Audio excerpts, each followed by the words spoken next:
Hello students, in this video we are going to discuss about CPU, Central Processing Unit, and its components. This is the Central Processing Unit which is having two major components, Control Unit and Arithmetic and Logical Unit. Central Processing Unit is considered as the brain of the computer. This is the important point. How the human brain is supporting to do all the operations.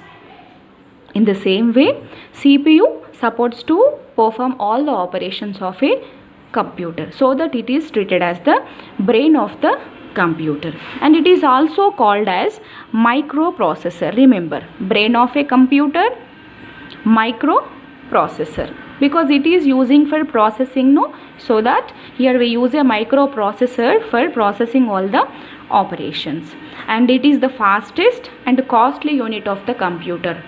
Without this one we can't process, no. Already in the previous we discussed that data should be processed to produce information, so that to do that process definitely we need a processor, that is CPU. The performance and the speed of the computer depends on the type of microprocessor we are using, so that while choosing or while buying a computer we should be very careful which processor we are buying. Today generation we are using Intel, no. Intel is a brand which is a good processor, the computer works with that processor very fast. And the CPU, there exists some temporary storage locations called as registers. Temporary storage locations are registers. These registers are used for faster data supply to processor for processing. These are supporting for processing, increasing the processing speed.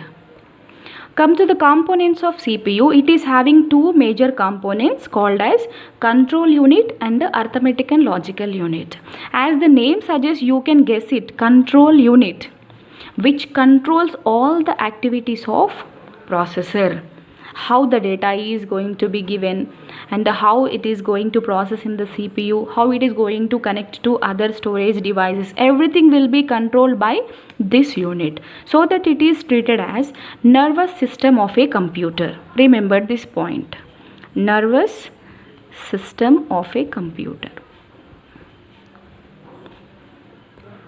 Control unit works as a supervisor or monitor in the system, because it is going to monitor all the activities and it is going to supervise how the activities are going in a computer processor, and it controls the execution of instructions in a sequential order. Like control unit is going to control all the activities related to sending and receiving signals also. This is the responsibility of a control unit.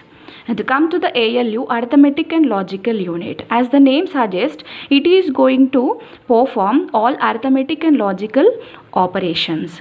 Like arithmetic operations are addition, subtraction, multiplication and division. When come to the logical operations like comparisons and decision, this type of calculations can be done by arithmetic and logical unit.